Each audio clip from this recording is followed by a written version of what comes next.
In progress. Baik teman-teman, mari kita akhiri untuk materi listening ya, karena hari ini kita akan ada di listening bagian terakhir. Jadi seperti yang kita pelajari sebelum-sebelumnya, di listening nanti teman-teman akan diberi 50 pertanyaan. Oke, yang mana nanti 50 itu dibagi ke dalam 3 parts, part A, part B, sama part C. Nah, untuk kemarin yang hari ke-11 kita sudah belajar tentang part A ya. Kemarin terakhir kita juga sudah belajar part B dan hari ini nanti kita akan belajar part C. Nah, setiap soal nanti teman-teman ada dikasih waktu 12 detik ya untuk menemukan jawaban di antara pilihan A, B, C, D. Nah, ketika 12 detik sudah selesai, teman-teman nggak bisa pause, nggak bisa replay, nggak bisa back ke nomor sebelumnya, jadi otomatis akan lanjut ke audio berikutnya. Ya, dan tipsnya nanti untuk part C itu sebenarnya sama dengan part B, teman-teman. Oke, jadi nanti pertama teman-teman akan dikasih tahu siapa yang membawakan apa namanya eh, monolognya, ya kan? Kemudian nanti atau kalau nggak gitu topik gitu ya, teman. Jadi antara tiga, siapa yang akan berbicara, kemudian topik apa yang diangkat, atau mereka itu berada di mata kuliah apa atau tentang bidang keilmuan apa seperti itu. Karena di part A ini nanti vocabnya fix tinggi-tinggi ya teman-teman karena yang dibahas adalah topik akademik. Dan nanti di part C nanti itu ada tiga pembicaraan gitu ya oleh tiga orang yang berbeda. Nah, setiap pembicaraan nanti teman-teman akan mendengarkan satu orang yang ngomong agak lama, teman-teman, yang membawakan topik tersebut tadi, ya. Nah, nanti teman-teman akan mendengarkan yang pertama itu sebelum orangnya ngomong itu ada dibacakan topiknya tentang apa. Kalau nggak gitu orangnya nanti yang ngomong itu siapa. Kemudian kalau nggak gitu orang ini akan ngomongin tentang apa. Biasanya seperti itu. Nah, sama kayak part B. Daripada teman-teman fokus dengan satu kata, dua kata yang teman-teman misalnya nggak tahu artinya, mending teman-teman fokus lebih ke alurnya. Jadi kalau teman-teman menemukan vocab yang teman-teman nggak tahu, karena di part C ini akademik agak tinggi-tinggi memang vocabnya teman-teman. Tapi tinggalin aja, teman-teman coba pahami alurnya, pahami pembicaraannya ini tentang apa, dibawanya kemana, yang dibahas tentang apa aja. Ya, nah karena nanti pertanyaannya itu juga sama kayak di part B, yaitu mengenai details 5W1H, teman-teman. Oke, bisa tentang topik yang dibicarakan, bisa tentang settingnya, setting pembicaraan tersebut entah di mana, entah biasanya seperti itu ya, entah juga kadang biasanya yang ditanyakan topik atau biasanya setelahnya percakapan. Ada biasanya setelah percakapan itu ada tambahan-tambahan seperti itu, teman-teman. Tapi tidak selalu ya. Nanti biasanya itu ditanyakan. Nah, mungkin sebelum kita ke latihan buat teman-teman, adakah yang pengen ditanyakan dulu tentang sedikit tentang part C ini? Silahkan kalau ada pertanyaan.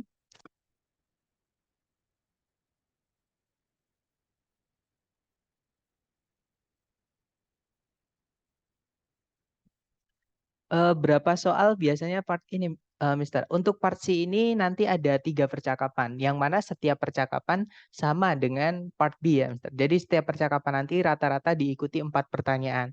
Nah, tapi teman-teman, kadang ada juga yang 3 pertanyaan, ada juga yang 5 pertanyaan. Oke, jadi tapi yang pasti nanti percakapan itu nanti akan mencakup sisanya. Jadi sisa soalnya kan 50 pertanyaan. Part A ada 30, part B nanti ada 2 percakapan. Nah, nanti tergantung part B ini, teman-teman. Karena part B ini kadang biasanya yang percakapan pertama 3 soal, percakapan yang kedua misalnya ya 5 soal. Atau kalau nggak gitu biasanya percakapan pertama 3 soal, percakapan kedua 3 soal juga. Jadi nanti tinggal 6 soal. Nah, nanti untuk part C ini tinggal ngikut. Jadi sisanya seperti itu, Mister. Tapi yang pasti 3 pertanyaan.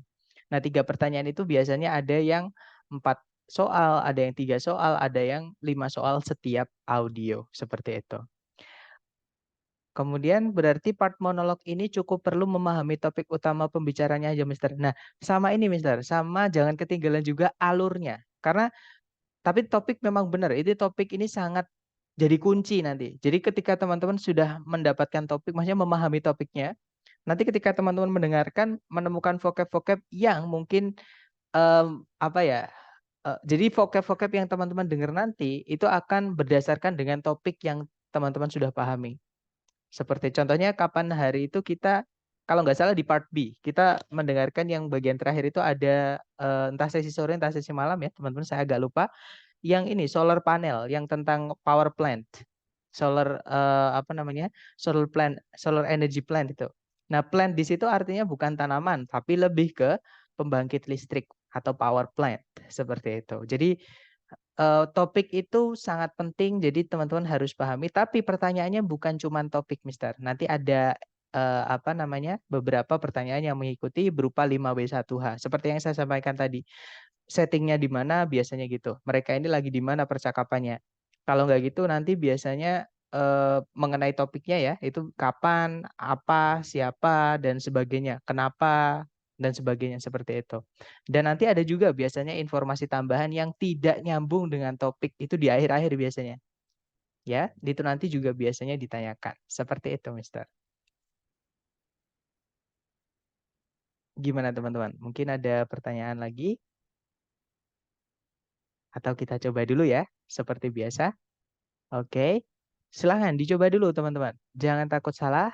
Saya mute dulu ya. Silahkan teman-teman. Now we will begin Part C with the first talk. Questions 39 through 42. Listen to a talk by a student advisor on campus. I'm Ms. Morton, your advisor. I'd like to explain the policies for dropping classes at this school. It's important to understand these policies or your grades can suffer. The policy at this school is that you can drop a course within the first 3 weeks of the semester. To drop a course, you first need to get the signature of the professor of the course you want to drop on an official drop card. Then you need to come to me to get the signature of your advisor. Let me give you a couple of strong warnings. First, you cannot officially drop a course after the first 3 weeks of the semester. If you are having problems in a course and you decide later on that you want to drop the course, it is impossible to do so. Second, if you stop attending a course without going through the official drop procedures, the course will remain on your schedule and you will receive a failing grade. It is important for you to understand these procedures and follow them. If you do so, you will not have any problems. Any questions? Number 39. What is the primary topic of the talk?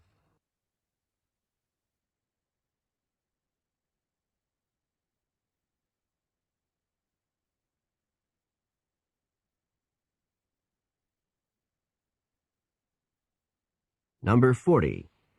When can a student officially drop a course?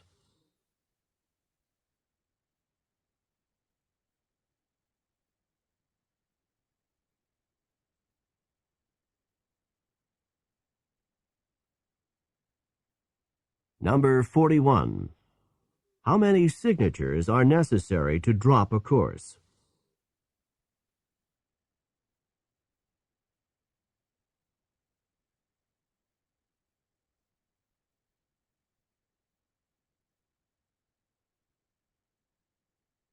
Number 42.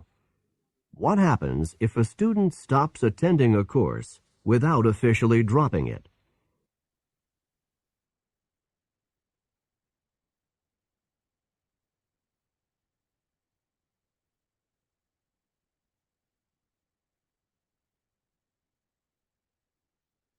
Oke, silahkan teman-teman yang sudah nemu jawaban boleh dikirim di chat ya. Kemudian kita bahas bareng. Silahkan teman-teman. Oke, ada jawaban BCCA. Alright, ada BCCA. Oke. Mari kita cek bareng ya. Kita dengarkan kembali dengan skripnya supaya mudah untuk teman-teman nanti lebih pasti gitu ya, lebih yakin. Mari teman-teman. Questions 39 through 42. Listen to a talk by a student advisor on campus. I'm Ms. Morton, your advisor. I'd like to explain the policies for dropping classes at this school. It's important to understand these policies or your grades can suffer. The policy at this school is that you can drop a course within the first 3 weeks of the semester. To drop a course, you first need to get the signature of the professor of the course you want to drop on an official drop card. Then you need to come to me to get the signature of your advisor. Let me give you a couple of strong warnings. First, you cannot officially drop a course after the first 3 weeks of the semester. If you are having problems in a course and you decide later on that you want to drop the course, it is impossible to do so. Second, if you stop attending a course without going through the official drop procedures, the course will remain on your schedule and you will receive a failing grade. It is important for you to understand these procedures and follow them. If you do so, you will not have any problems. Any questions? Nah, itu tadi ya, teman-teman. Jadi itu tadi adalah sebuah pembicaraan oleh seorang dosen pembimbing gitu ya di kampus. Nah, tadi dikatakan saya Miss Morton, pembimbing kalian. Saya akan menjelaskan kebijakan-kebijakan untuk membatalkan kelas-kelas di kampus ini gitu ya, maksudnya school di situ. Kemudian dikatakan penting untuk memahami kebijakan-kebijakan ini atau nilai kalian nanti bisa jeblok gitu. Kemudian kebijakan di sekolah ini adalah kalau kalian bisa membatalkan sebuah mata kuliah di dalam 3 minggu pertama di setiap semester. Nah, untuk membatalkan sebuah mata kuliah, pertama kalian perlu untuk mendapatkan tanda tangan dari profesor dari mata kuliah yang kalian ingin batalkan di sebuah kartu pembatalan resmi. Kemudian kalian perlu untuk mendatangi saya untuk mendapatkan tanda tangan dari advisor kalian atau penasihat kalian gitu ya. Nah, di sini berarti ada 2 teman-teman tadi ya. Signature yang pertama ada dari profesor dari mata kuliah, yang kedua yang kedua dari dosen pembimbingnya tadi. Nah, kemudian izinkan saya memberi kalian beberapa peringatan keras. Pertama, kalian tidak bisa secara resmi membatalkan sebuah mata kuliah setelah 3 minggu pertama lewat. Jika kalian ada masalah atau dengan sebuah mata kuliah dan kalian memutuskan nanti saja kalau kalian ingin membatalkan mata kuliah tersebut, tidak mungkin untuk melakukan itu atau nggak boleh gitu ya. Kemudian yang kedua, jika kalian berhenti mendatangi sebuah mata kuliah tanpa melalui prosedur-prosedur pembatalan resmi, mata kuliah tersebut akan tetap ada di jadwal kalian dan kalian akan menerima nilai yang gagal atau nilai jeblok tadi ya. Kemudian penting bagi kalian untuk memahami prosedur-prosedur yang tadi dan mengikutinya. Jika kalian melakukan itu, kalian tidak akan punya masalah apapun. Ada pertanyaan? Nah, mari kita cek teman-teman. Number 39. Number 39. What is the primary topic of the talk? Jadi apa topik inti dari percakapan tadi? Nah, ini sering banget ditanyakan teman-teman, jenis soal ini. Tapi bukan cuma soal ini ya, yang ditanyakan bukan cuma topik. Nah, tapi kebetulan yang ditanyakan topik. Jadi topiknya tadi adalah Miss Morton tadi menjelaskan cara-cara kita untuk bisa membatalkan mata kuliah di kampus yang tadi gitu ya. Nah, berarti jawabannya paling tepat adalah bravo. Right? The procedure for dropping courses. Jadi prosedur untuk membatalkan mata kuliah yang nggak jadi kita ambil seperti itu. Next, number 40. Number 40. When can a student officially drop a course? Nah, kapan seorang mahasiswa itu bisa secara resmi membatalkan sebuah mata kuliah. Nah, tadi dijelaskan within the first 3 weeks of the semester ya. Jadi di dalam 3 minggu awal, maksudnya 3 minggu pertama di setiap semester itu adalah waktu kita bisa membatalkan mata kuliah. Nah, berarti jawabannya adalah yang Charlie ya, teman-teman. During the first 3 weeks of the semester. Jadi selama 3 minggu pertama setiap semester. Oke, lanjut ke number 41. Number 41. How many signatures are necessary to drop a course? Nah, ada berapa tanda tangan yang diperlukan untuk membatalkan sebuah mata kuliah? Tadi ada 2 ya, teman-teman. Yang pertama adalah tanda tangan dari profesor yang mengajar mata kuliah yang pengen kita batalkan. Yang kedua adalah tanda tangannya Miss Morton sebagai your advisor tadi. Nah, berarti jawabannya adalah Charlie ya. 2. Lanjut, number 42. Number 42. What happens if a student stops attending a course without officially dropping it.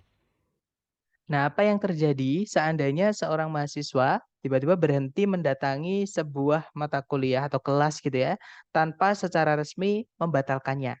Nah, tadi dijelaskan, mahasiswa tadi akan mendapatkan failing grade di, mata kuliah tersebut karena mata kuliah tersebut tetap ada di jadwal dia. Nah, kalau dia nggak datang, dianggap gagal, seperti itu. Berarti jawaban yang paling tepat adalah alpha ya, the student fails the course. Ya, that's right teman-teman, bravo Charlie cari alpha. Nice, keep going, silahkan dilanjut lagi ke percakapan 43 ke 46. Silahkan teman-teman. Questions 43 through 46. Listen to a talk about the California Gold Rush. The California Gold Rush, which figured so prominently in the development of the West, was actually the result of a chance happening. Captain John Sutter received the rights to a large piece of land near what is today Sacramento in Northern California. Sutter's main purpose was to develop a lumber business from the huge expanses of trees on his property. It was during the construction of a sawmill for his lumber business that gold was found on the bank of the American River. As news about the gold spread, thousands of gold prospectors descended on Sutter's property. Sutter's business was destroyed by the prospectors, and Sutter received little from the gold that was found there. Although Sutter died a poor and disheartened man, the population of California increased tremendously because of what was found on his property. Number 43. What kind of business was Sutter undertaking?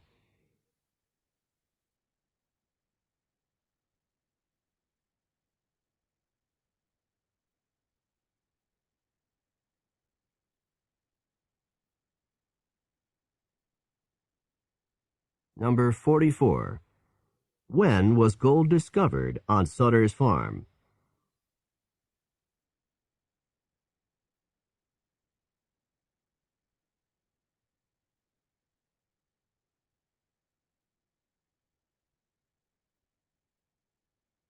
Number 45. What benefit did Sutter receive from the discovery of gold on his property?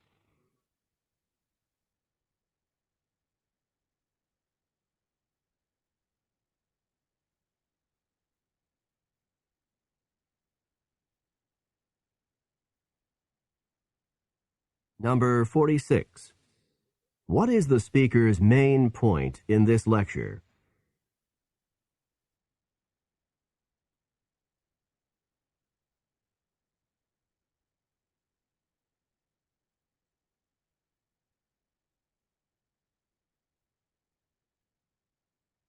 Oke, teman-teman silahkan jawabannya dikirim di chat dulu.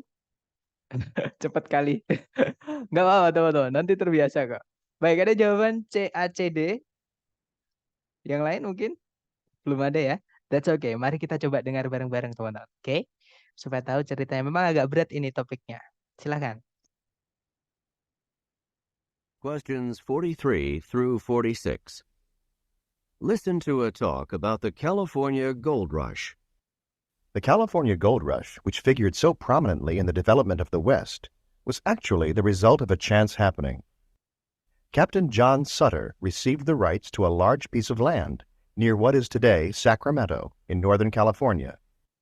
Sutter's main purpose was to develop a lumber business from the huge expanses of trees on his property. It was during the construction of a sawmill for his lumber business that gold was found on the bank of the American River. As news about the gold spread, thousands of gold prospectors descended on Sutter's property. Sutter's business was destroyed by the prospectors, and Sutter received little from the gold that was found there. Although Sutter died a poor and disheartened man, the population of California increased tremendously because of what was found on his property. Nah, itu tadi teman-teman. Jadi kalau diartikan kurang lebih ya. Ya, that's right. Jadi kalau diartikan kurang lebih California Gold Rush ini nama peristiwa ya, teman-teman. Kalau di Amerika tuh sering banget peristiwa-peristiwa itu dinamai seperti ini. Nah, yang berperan sangat penting dalam perkembangan The West. Nah, ini wilayah di Amerika Serikat juga ada namanya The West.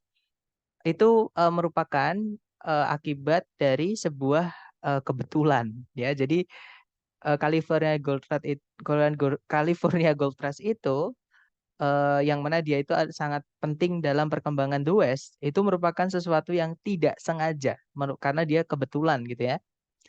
Nah, ceritanya Kapten John Sutter itu menerima hak atas sebidang tanah yang luas gitu ya, dekat yang sekarang ini kita sebut Sacramento di California Utara.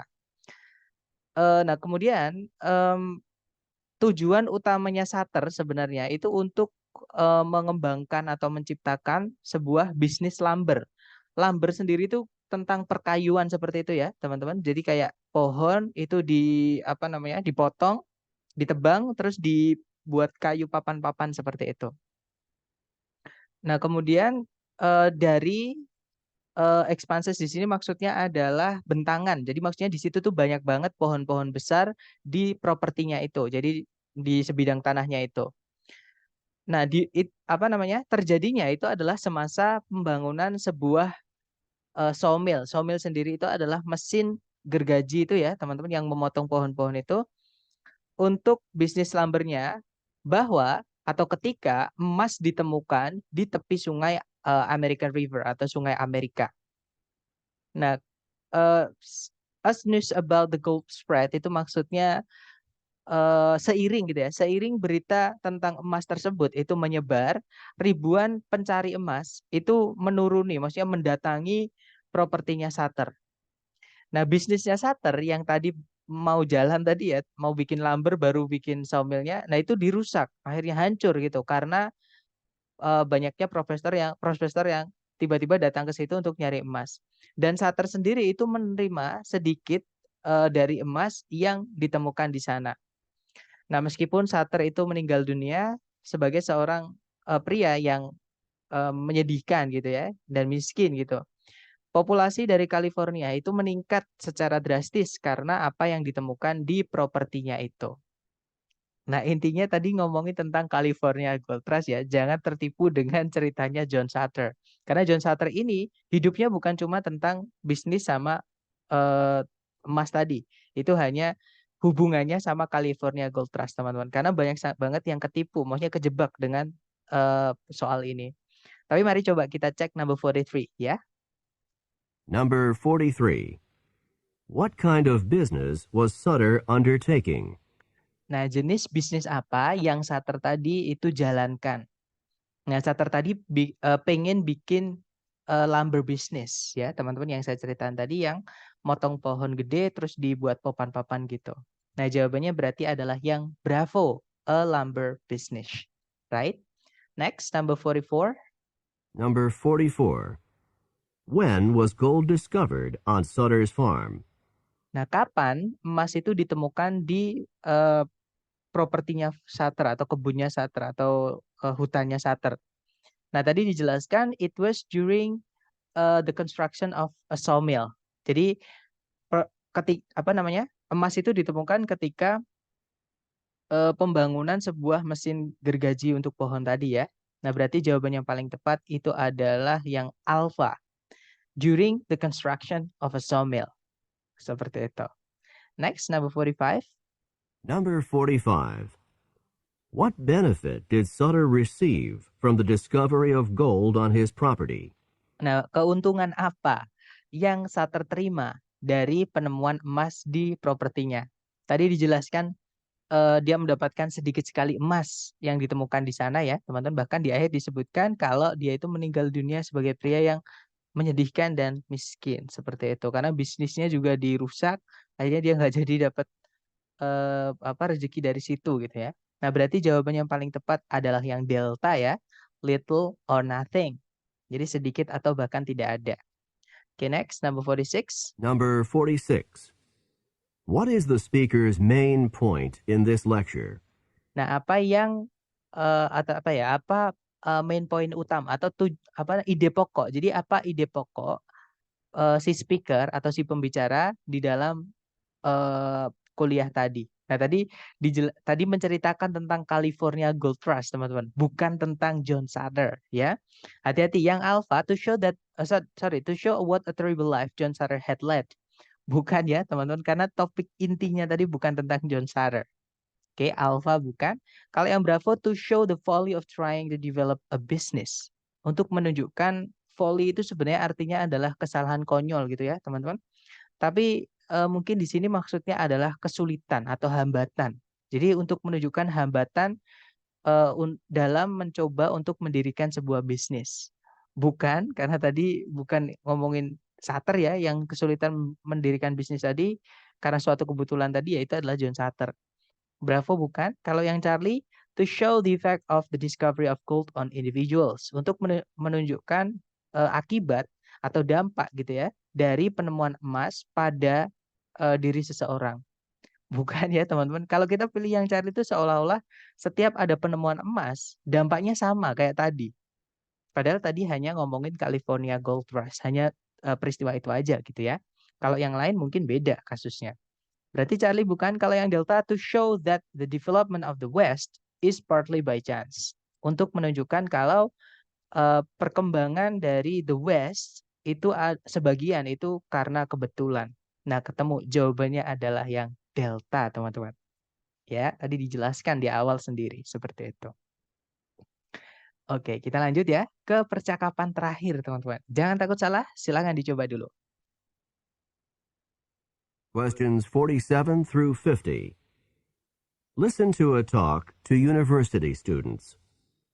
This lecture series is intended to help students at this university benefit more from their studies here.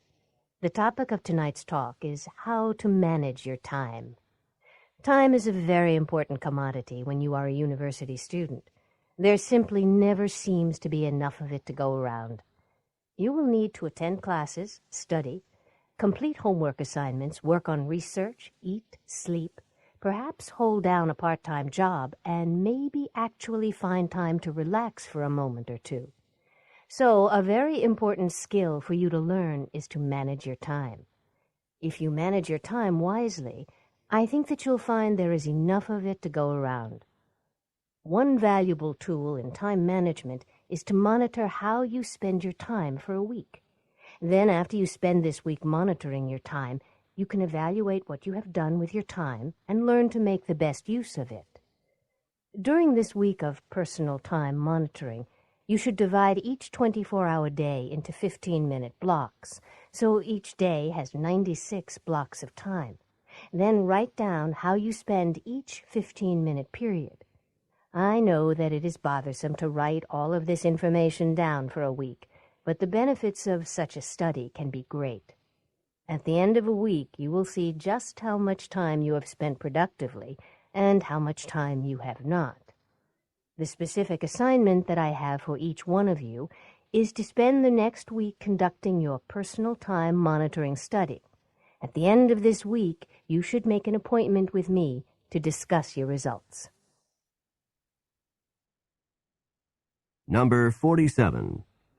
What is the topic of this talk?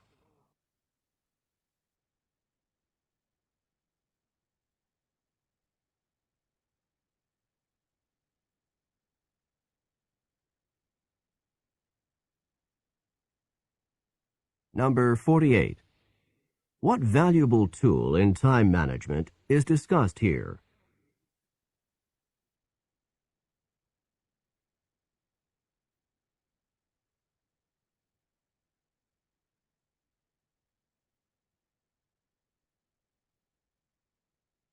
Number 49. How long should this study take?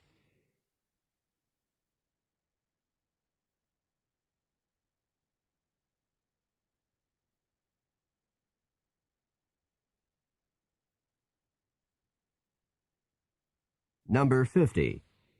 What should the students do at the end of the study?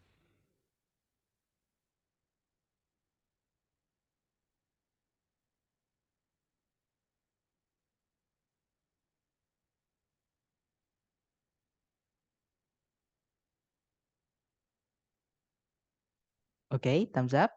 Boleh jawabannya teman-teman dikirim di chat dulu ya, sedapatnya, kemudian kita bahas bareng. Oke, ada jawaban BCDC, ada juga BCDA, ada juga BCDC. Oke, mari kita cek, kita dengarkan dulu dengan skripnya ya. Mari teman-teman. Questions 47 through 50.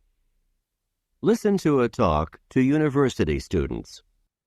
This lecture series is intended to help students at this university benefit more from their studies here. The topic of tonight's talk is how to manage your time. Time is a very important commodity when you are a university student. There simply never seems to be enough of it to go around. You will need to attend classes, study, complete homework assignments, work on research, eat, sleep, perhaps hold down a part-time job, and maybe actually find time to relax for a moment or two. So, a very important skill for you to learn is to manage your time. If you manage your time wisely, I think that you'll find there is enough of it to go around. One valuable tool in time management is to monitor how you spend your time for a week. Then, after you spend this week monitoring your time, you can evaluate what you have done with your time and learn to make the best use of it. During this week of personal time monitoring, you should divide each 24-hour day into 15-minute blocks, so each day has 96 blocks of time. Then write down how you spend each 15-minute period. I know that it is bothersome to write all of this information down for a week, but the benefits of such a study can be great. At the end of a week, you will see just how much time you have spent productively and how much time you have not. The specific assignment that I have for each one of you is to spend the next week conducting your personal time monitoring study. At the end of this week, you should make an appointment with me to discuss your results. Nah, itu tadi kita coba artikan bareng ya, teman-teman. Ini kan enaknya lambat ngomongnya. Nah, untuk cepat lambatnya nanti tergantung pembicaranya ya, teman-teman. Emang kadang cepat, kadang enggak gitu ya. Dan ini native, Mister. Jadi yang ngomong ini, nah mungkin yang real life gitu ya, yang pas nggak tes itu memang kadang GJ. Ya teman-teman, maksudnya ketika mereka nggak dites. Kalau tes itu biasanya sudah diperlambat, trust me. Makanya kalau teman-teman udah sering nonton film, itu enak banget ya. Mari kita coba artikan bareng di situ. Series kuliah ini itu ditujukan untuk membantu para mahasiswa di universitas ini mendapatkan keuntungan lebih dari pendidikan mereka di sini. Nah, topik dari pembicaraan malam ini adalah bagaimana untuk memanage your time. Nah, enak tuh kita udah dikasih topiknya, teman-teman. Jadi topiknya sudah terjawab ya. How to manage your time. Bagaimana cara mengatur waktu kalian. Nah, dikatakan waktu adalah sebuah komoditas yang sangat penting ketika kalian itu merupakan seorang mahasiswa universitas. Kayaknya itu kayak nggak ada waktu yang cukup untuk berkeliling. Maksudnya berkeliling itu melakukan hal-hal yang berhubungan dengan kuliahnya. Kemudian kalian akan perlu untuk menghadiri kelas, belajar, menyelesaikan tugas PR gitu ya, mengerjakan research, makan, tidur, mungkin melakukan sebuah pekerjaan sampingan dan mungkin bisa menemukan waktu untuk bersantai sebentar. Jadi sebuah skill atau kemampuan yang sangat penting untuk kalian untuk pelajari adalah untuk mengatur waktu kalian. Jadi kalian jika kalian mengatur waktu kalian dengan bijak, saya rasa kalian akan menemukan ada cukup waktu untuk melakukan yang berhubungan dengan kuliah. Nah, salah satu alat yang penting dalam time management adalah untuk memonitor bagaimana kalian menghabiskan waktu kalian selama 1 minggu. Ya, jadi 1 minggu teman-teman. Diingat-ingat karena ada pertanyaan tadi tentang berapa lama tadi ya. Kemudian setelah kalian menghabiskan minggu ini untuk memonitor waktu, kalian bisa mengevaluasi apa yang kalian telah lakukan dengan waktu kalian dan pelajari atau belajar untuk membuat maksud saya untuk menggunakan yang terbaik waktu kalian. Nah, selama 1 minggu untuk memonitor waktu masing-masing kalian harus membagi setiap 24 jam sehari menjadi atau ke dalam 15 menit blocks. Maksudnya kotak-kotak 15 menit. Jadi satu kotak itu untuk mengevaluasi 15 menitnya kita. Jadi setiap hari itu ada 96 kotak waktu. Kemudian, tulislah bagaimana kalian menghabiskan setiap 15 menit tersebut, ke kotak tersebut maksudnya. Saya tahu kalau ini tuh bothersome itu apa ya? Memberatkan, apa ya? Kayak menyulitkan gitu ya, kayak saya tahu mungkin ini menyulitkan untuk menulis semua informasi dalam 1 minggu. Tapi keuntungan dari penelitian yang demikian itu bisa sangat bagus. Di akhir minggu ini kalian akan di akhir 1 minggu, maksudnya setelah memonitor waktu tadi ya, kalian akan tahu eh, berapa banyak waktu yang kalian habiskan secara produktif dan berapa banyak waktu yang kalian tidak habiskan secara produktif. Nah, kemudian tugas tertentu eh, yang saya miliki untuk setiap dari kalian adalah untuk menghabiskan minggu depan melakukan eh, personal time monitoring study atau penelitian tadi ya. Di akhir dari minggu ini, kalian harus membuat janji dengan saya untuk ketemu, maksudnya gitu, untuk membahas hasil dari penelitian kalian. Oke, mari kita cek teman-teman. Number 47. Number 47.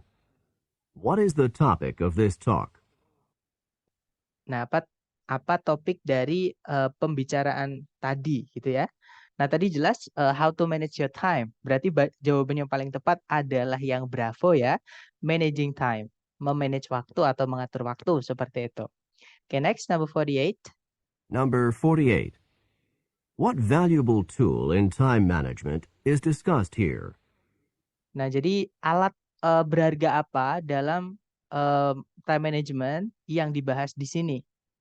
Nah, tadi yang dibahas adalah tadi ya penelitian yang mengkotak-kotakkan tadi, teman-teman. Ya, berarti jawabannya, nah namanya tadi adalah a personal time management study yang di akhir tadi disebutkan tadi agak-agak akhir gitu ya. Nah, berarti jawabannya adalah yang Charlie, a personal time management study. Ya, jadi penelitian manajemen waktu personal, maksudnya dari setiap orang. Oke, nomor 48 Charlie, nomor 49. Number 49. How long should this study take? Nah, berapa lama penelitian ini berlangsung? Nah, tadi dijelaskan 1 minggu ya, teman-teman. Cuman di pilihan ganda ini diselewengin atau dirubah gitu. Tapi intinya sama. Jawabannya adalah Charlie ya, teman-teman. 7 days, maksudnya a week. Kalau di percakapan tadi a week, di sini 7 days. Number 50. What should the students do at the end of the study? Nah, apa yang para mahasiswa itu harus lakukan di akhir penelitiannya? Tadi dijelaskan untuk membuat janji ketemuan dengan dosennya tadi ya, teman-teman. Nah, berarti jawabannya paling tepat adalah yang alpha. Make an appointment. Jadi eh, membuat janjian ketemu seperti itu. Ya, that's good, Mister. Jadi untuk listening ini memang teman-teman harus sering-sering latihan, harus teman-teman. Karena teori di listening itu nggak terlalu penting. Yang penting di listening yang pertama, yang paling penting itu ya, nanti dari latihan nanti teman-teman akan dapat yang namanya rekognisi. Entah itu cepat, entah itu lambat. Trust me guys, kalian akan bisa mengenali kalau banyak-banyak latihan. Nah, setelah yang pertama tadi, yang kedua yang nggak kalah penting itu adalah vocab. Dari latihan nanti teman-teman akan mendapatkan vocab-vocab terutama expression-expression. Seperti itu. Silakan kalau ada pertanyaan mungkin teman-teman. Jadi kurang lebih seperti itu tadi. Listening part C ya. Nanti ada 3 percakapan. Setiap percakapan diikuti sekitar 3-5 pertanyaan teman-teman. Dan percakapan itu nanti akan tentang seputar akademik. Jadi vocabnya nanti biasanya lebih tinggi. Ya, entah itu materi di kelas, entah itu kayak tadi kebijakan di kampus atau sesuatu lah seperti itu. Mister, besok materinya apa? Nah, besok kita mulai ke ini, Miss, ke reading ya, karena listening kita sudah selesai, teman-teman. Besok reading 3 hari. Jadi, I'm sorry guys, you should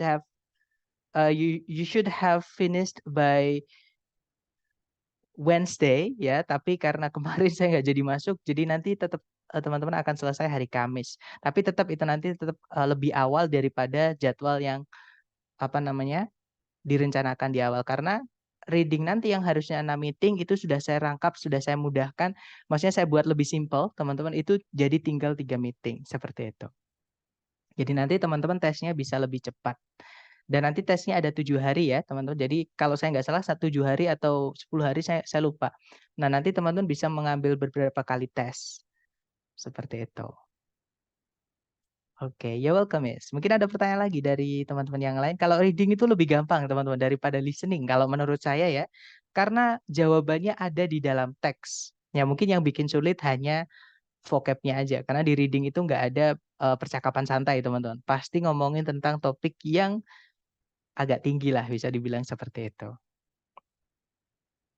Aman ya berarti? Baik, semangat teman-teman. I'll see you again next time with reading comprehension or we will have, what is that? Another exercise for tonight topic ya. Mister mencari bule terdekat. Semangat teman-teman, oke? See you next time. I'll see you again next time. Assalamualaikum warahmatullahi wabarakatuh. See you guys.